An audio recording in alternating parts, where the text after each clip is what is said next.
Right, this is the I.S.U.P.K, Trinidad and Tobago, under Commandant General YAHANNA.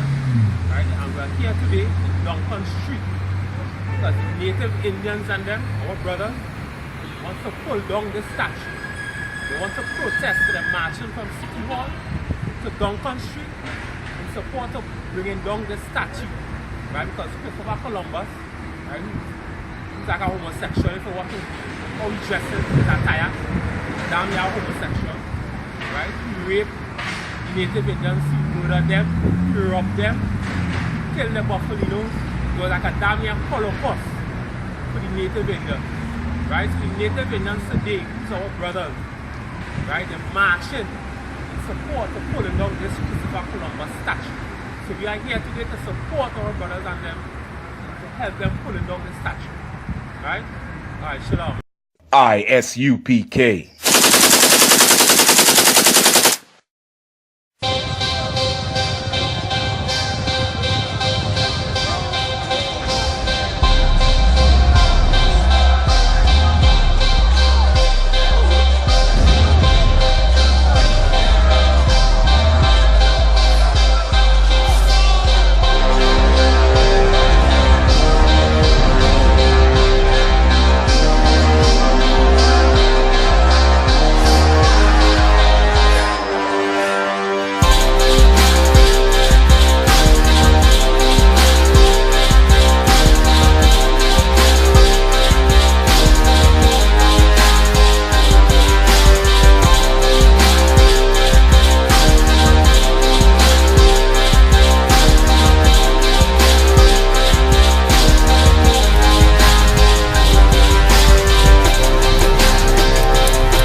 Who are you?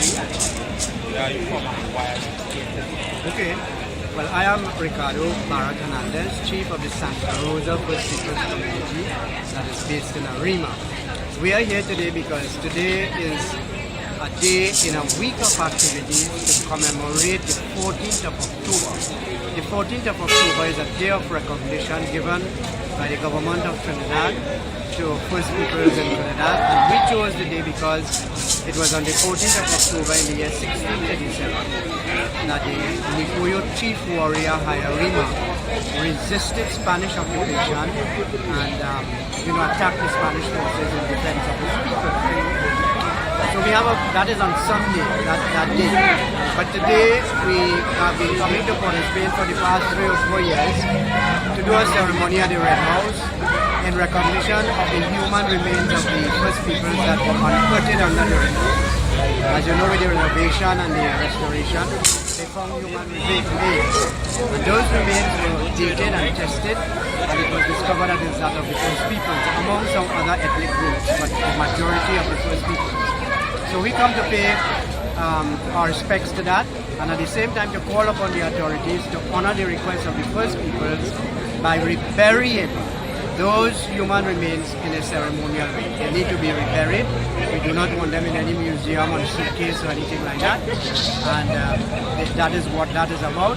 And at the same time, walking through Port of Spain, giving visibility to our people, spending some time here on the promenade to interact with the general public, as to give more visibility and to share with the national community what the First Peoples heritage is about. That is why we are here. Well, I know some of them is in support of taking down the Columbus statue, yes. What do you think the Christopher Columbus statue means to you? And do you think it is white supremacy? I don't think so at all.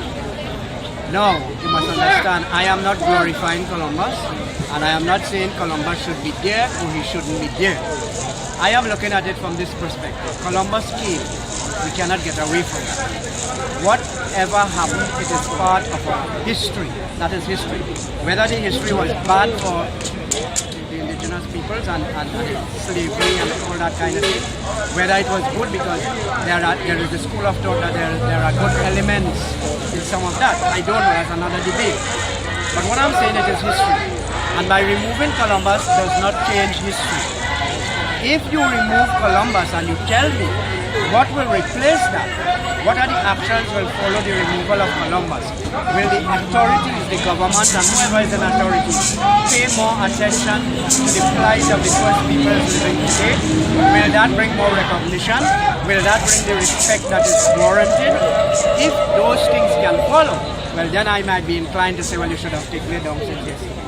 But if you are going to take it down just for taking it down sake and nothing follows that, well then I have a problem with that. Because by removing it, it means that that should be replaced with something meaningful, something tangible for our people. And that is my argument. It's not that I want him to stay or I want him to go. I would have put up next to Columbus statue an indigenous statue to show that he met the indigenous here. And I would have put a board there with the true history of Columbus and what he did. So that our people, when they go there, they could be educated. Alright? I'm not saying what he did was good. You know, so that is my perspective on it. You must tell me what will follow when you remove Columbus. Will Trinidad change its name? Because if you're so against Columbus and you wanted to get him out of your psyche and your mind and what he did, then you have to follow the changing the name of Trinidad. He gave Trinidad the name. You have to change the name of Port of Spain. You have to stop dressing like the colonials. Alright? Wearing the tie and the suit and everything and come back. You have to work bare feet at some time. Because how we live today, a part of that came from the development of Columbus. So let us know what we are when we call for the removal. We believe in the Bible, right? Yeah. Our school, right? We believe that black, Hispanic, native, one race. Right? The biblical proof, right? There's a proof that in the Bible, it's one race, right? And white people make us believe it's something. So, by the removal of this statue, do you think it has started process and to heal some of us what like the removal of Columbus must come with commitments from the authorities. Because once you remove the Columbus statue for removing its sake and nothing is put in place, nothing will happen. It will be the same old every day as well. So if you can tell me you will remove it, but this is what we will address, this is what we will address, this is what we will address, and there is a time frame for it, I may tend to go along with it. But without commitments, without documenting what will happen with the removal of Columbus, I will not support it. It must bring constructive change and progress. And if we cannot lay the ground road for that, that is meaningless. All that is meaningless. Yeah? You know, these Spanish conquerors and the Christians, French conquerors and Christians, British and them broke the treaties that they had with the other. Yes, right? And certainly. They are not a Christian. Certainly. Christopher Columbus and other Christian. Yes. What do you think about Christianity? About Christianity. I have been brought up into Christianity through the Catholic Church. I was born in that, I grew up in that, so there is a certain love and affiliation to that. However, I am not saying that that is the truth and the whole truth and it is the only way like the Christians themselves. I don't believe that. I believe that supreme being, that creator who created all things, manifests himself to different peoples according to his will and according to the peoples. So I see that Christ cannot go to the Africans in the sense of a person, a white man with a changing if he was a Jew or not. That is all. That he cannot go as an East Indian, that he cannot go as a Chinese. So that manifestation of the Creator will go to each race or to each people in that form where they can interact and play. The Christians don't preach that, but I believe that. There are quite a lot of untruths in Christianity, a lot of questionable things, but it is a process. A lot of people would like me to remove from the Catholic Church. What I'm saying is, quite a lot of our people, especially the elders, grew up in that so much that they don't know better. They don't even know their true history. So to pull that rug or that carpet from under them, you will be throwing them down flat on it. They will have not that to hold on to, and they will not have their own spirituality to hold on. So what has to happen with all that we are doing? It is a process of education. And when the younger generations reach probably our age, they will be of a different thinking. they will be more equipped to deal with their spirituality and to face the untruths of Christianity. For this generation, we cannot just sever them. It cannot happen because you will be destroying your people more than you are building it. What I'm saying is a process. So I am, in Christianity, I am not 100% in terms of the teachings and the doctrines and so on. But at the same time, I'm saying that is what most of our people have been brought up into, and we must understand the process of change from one area to the next, and how we enact that change in a way not to destroy our people. I don't know if that answers your question. Yeah. All right? Anytime you're ready.